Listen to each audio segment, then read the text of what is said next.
So much for your company. I am Pius Kojo Baka. On to our very first story. In the wake of disagreements over the government's decision to impose a new value-added tax on electricity consumers beyond the lifeline threshold, the Electricity Company of Ghana, ECG, the implementation body, has raised concerns about the law imposing the tax.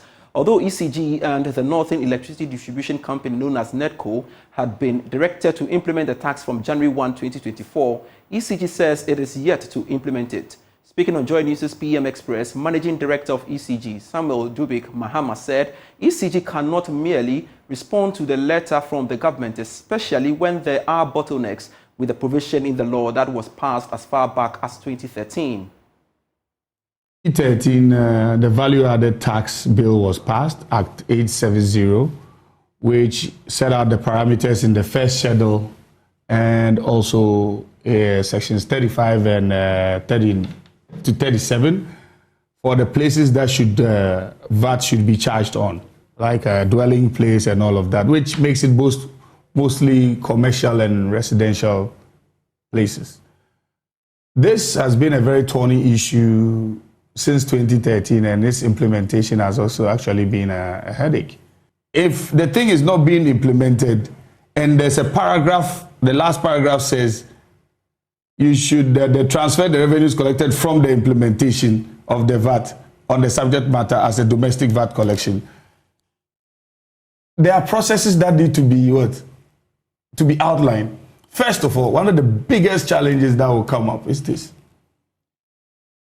Are we charging the VAT on residential customers? If yes, are they on prepaid meters? Yes. So are you charging on prepaid? Are you charging per the money or the consumption? Because with prepaid, consumption is at the end of the day. Your consumption will be known at the end of the day because you are prepaying for something. So I will only know your consumption after you have consumed. So if I charge you the VAT when you're about to pay, that will not be fair if I'm charging on consumption. But at the end of the day, that means that if I'm to implement it at the end of the day, when you're about to purchase again, you actually have a debt that needs to be settled. So all I'll say is there's a lot of stakeholder engagement that has to go into something like this. Because so I see more of this letter as a letter setting in motion an inquiry into all of this. And this was a clear directive. It's a directive, but if you're given a directive and there are bottlenecks, you don't go implementing a directive that has bottlenecks.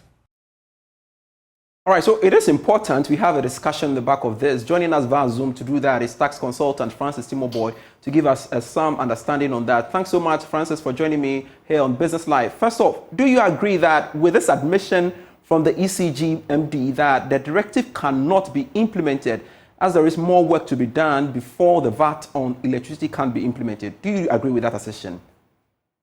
Pius, I perfectly agree, and I'm aligned with the man, the MD, because look, changing systems is not a plug and play. It's not like Excel where you put in the numbers and then the results will just flip at the end of the day. No, it doesn't work that way. And we keep saying and advising government that if you want to implement a tax law, give enough notice. Systems will be changed. And Pius, we have a precedent in this country. In 2018, when the government decided to split the VAT from the NHIL and then the GET fund, GRA themselves, government-owned institution, collecting the taxes at the ports, it took them 4 months before they could implement the decoupling. So if governments with all the resources are unable to implement the decoupling, how you expect companies to just go and change the systems overnight? And it is a complete worry that we keep saying that at the end of the day, you are just going to force the taxes on the businesses who are not supposed to pay. GRA will go and say that the law started 1st January and therefore pay. Meanwhile, you know very well that they couldn't collect it from the consumers. So I agree with him. It is not a plug and play. They need time. The systems might be changed. And this is a live, system where people are buying power. If you are not careful and you go and mess up everything, you even misprice and the system, everything will go down. So it's not just a simple thing where you can go into the room and then just switch it on. I agree with him. All right. So do you get a sense that the policy was hurriedly just to meet some IMF revenue conditions without engagements with the relevant stakeholders, as you rightly heard from the MD? So, Pius, you see, this VAT on residential electricity, it didn't start today. We can go back as far as 1995 when we first attempted to introduce VAT into Ghana. And then in 1998, we formally introduced VAT, and this law was there. 2013 was just a reintroduction of the law that has been there. And since 98, we have not implemented it. That's almost 26 years now.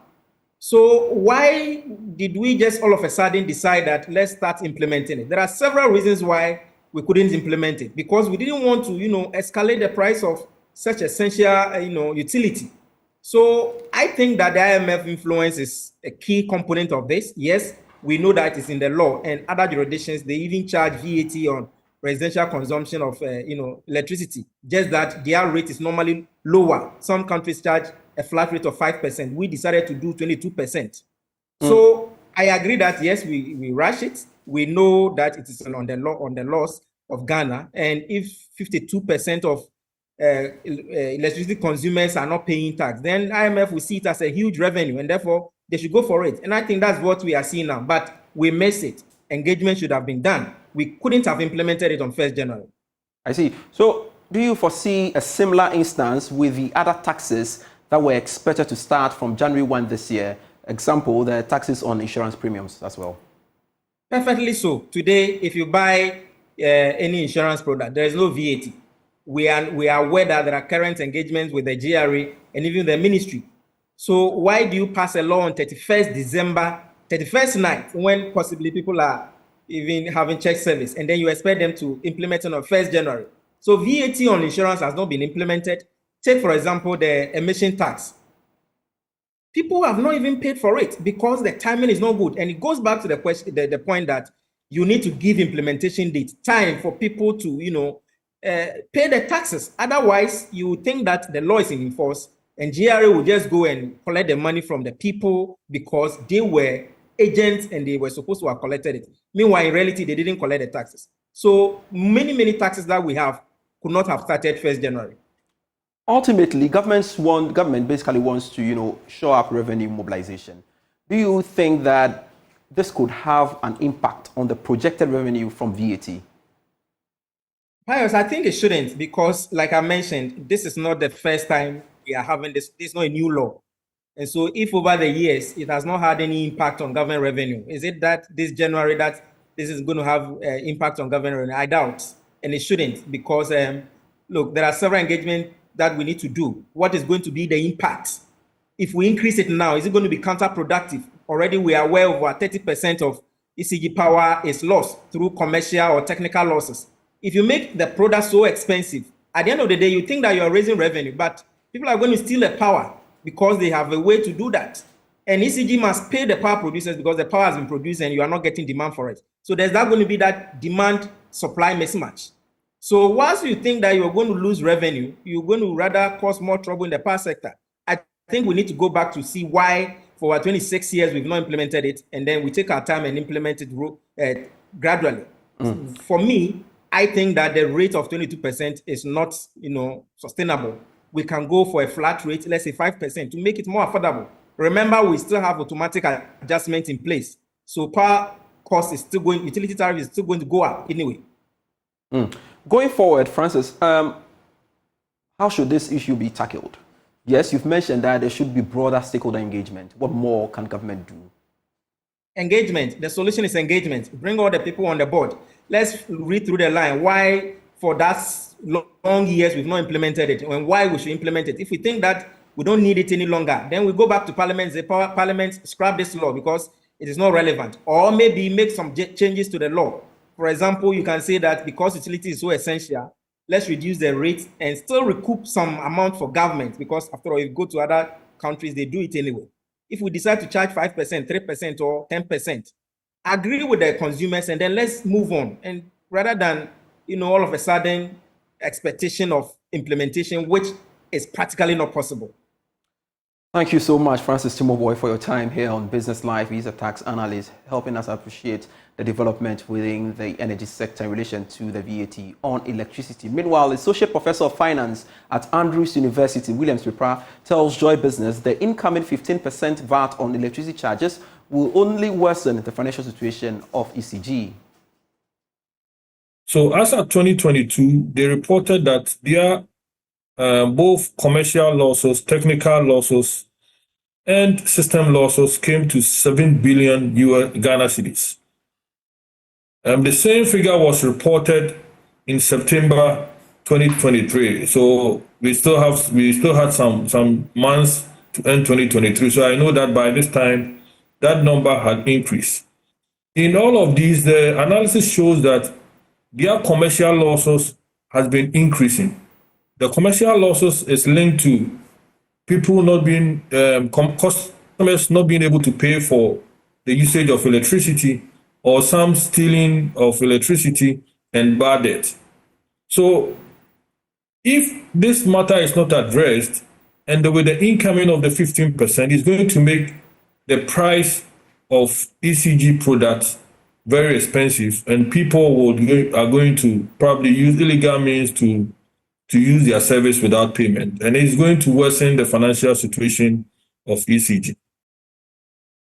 And this evening, we are learning the Ghana Union of Traders Association is supporting calls by the Trades Union Congress to review the 15% VAT on electricity. Now, the tax was imposed as part of government's post-COVID recovery plan. President of GUTA, Dr. Joseph Obeng, is rather proposing a 5% rate in the interim. Yeah, definitely, because it's a very key component of the business that we do. We want to be competitive. We do not do business in isolation. We are in competition with the rest of the neighboring countries. And so if you overcharge our production with 15%, then of course we are going to be edged out of competition. Our manufacturers are not going to be productive, and it does not serve the interest of the revenue that we seek, because it means that production is going to go down, and you are not even going to enhance on your own revenue as they think. Normally, they think that when they increase more taxes, they are going to increase the revenue. But on the contrary, when taxes are so high, it tends to decrease the tax enhancement. And so they have to notice that. So much as they want to add something to the electricity charges in terms of VAT, I think they can also be unique. In the they have to be very they have to be very innovative in the how to go about it, by reducing the rate to about maybe 5%, so that they can have it at the same time where businesses can also thrive. So when you are doing economics, you put things on the scale and evaluate it well. You cannot say that we just want revenue to the detriment of productivity of the nation through your business entities. Away from VAT on electricity-related stories, President Akufo-Addo will be commissioning the new 97-kilometer railway line from Tema to Mpagadan by March this year, when the newly acquired trains arrive in the country. According to the Ghana Railway Development Authority, the two new coaches will be used purposely as passenger trains to aid transportation from the port of Tema to the northern parts of the country and the Volta region.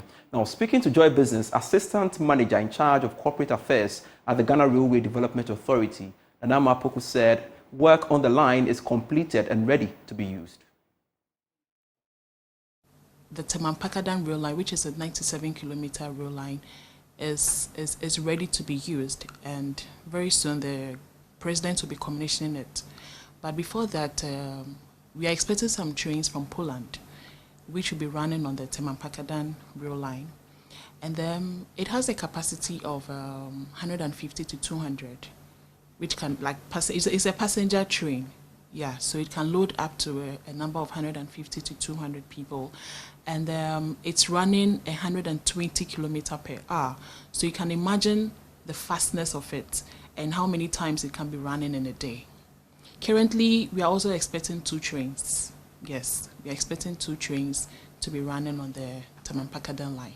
And it's expected to be in Ghana by end of March. And then in 7 months' time, we are going to expect the second one. So meaning by the end of March, we'll be seeing the first train that will be coming. The first one. We are expecting first 2, but one will be coming before the other. So the first one will be coming by the end of March. And then by 7 months' time, we'll be expecting the second one. This is still Business Live. More after this break. Hello again. President Akufo-Addo has announced that Ghana is ready to advance visa-free applications for all Africans traveling into the country before the end of the year. He was speaking at the opening ceremony of the ongoing 3-day African Prosperity Dialogue at Pejuasi in the Eastern region. FTA is going to ensure that it continues to create opportunities for businesses to expand beyond their borders, driving economic growth, and creating a more integrated and interconnected continent. To unlock the full potential of trade for prosperity, let us prioritize the development of efficient transportation and logistics infrastructure, streamline trade processes, and embrace digital technologies that facilitate cross-border transactions without the need to depend on outside currencies. These dialogues must emphasize that Africa has to go heavy on the promotion of sustainable farming practices, coupled with targeted investments in infrastructure for innovation and technology. I also know that for many of you, you had to acquire a visa to come to this event, even though special arrangements for this conference reduced the visa acquisition fee by 50%, and you were thus able to receive your visa on arrival. The government of Ghana is committed to ensuring visa-free for all Africans.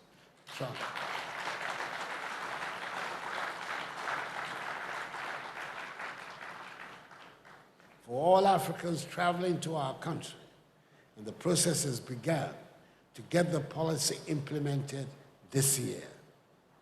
Before I go. Now, the $300 million World Bank cash should be transferred to the Bank of Ghana's account in the coming weeks. This was after the Washington-based lender approved the disbursement of the fund following Ghana's completion of the first program under the IMF review. Now, senior economist at the World Bank Group, David Emele, says they are working quickly to release the funds to aid Ghana's economic recovery. Operation comes at a critical time for Ghana. As you know, the country is climbing out of a deep macroeconomic crisis that was, precipitated by the shocks that came in 2020 and 2022. And that, played on Ghana's existing structural weaknesses. And this crisis, it led to an unsustainable public debt, inflation over 50%, and pressure on the balance of payment.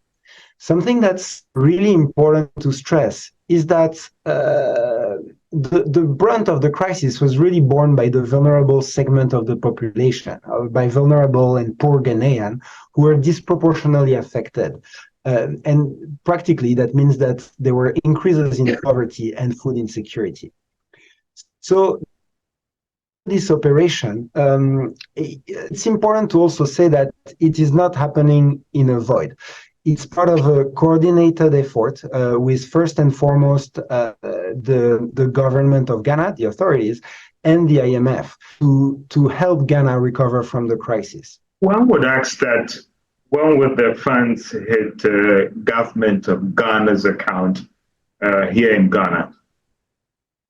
So the operation has been approved yesterday by the World Bank Board, and the funds should be transferred in the next couple of weeks. Couple of weeks, so that will be next week or the next, not the exact I don't time. have this level of details, but it should be really soon as we can go through the administrative steps of finalizing everything.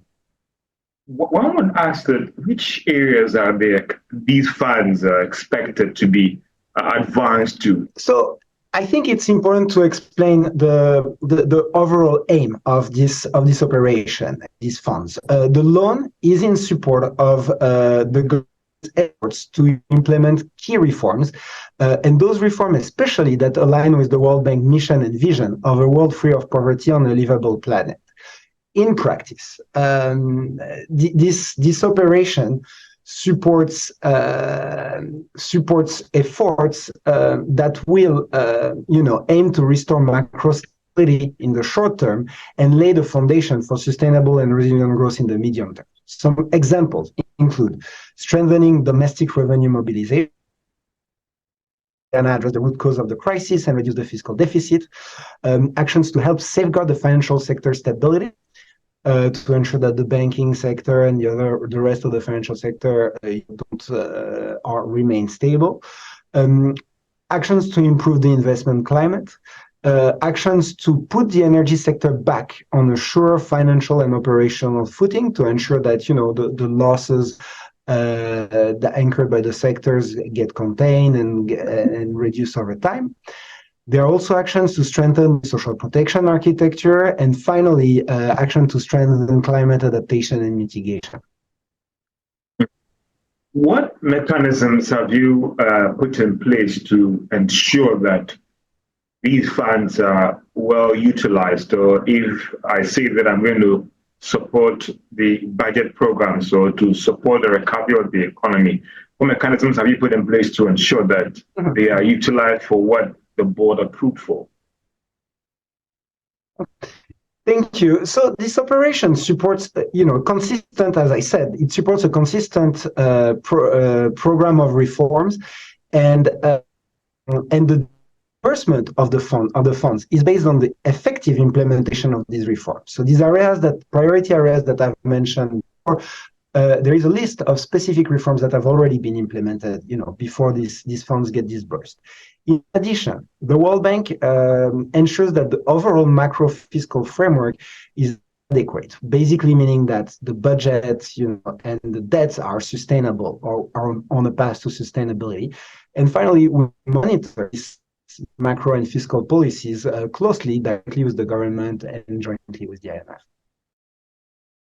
Thanks so much for watching Business Live. Great stories on myjoyonline.com/business.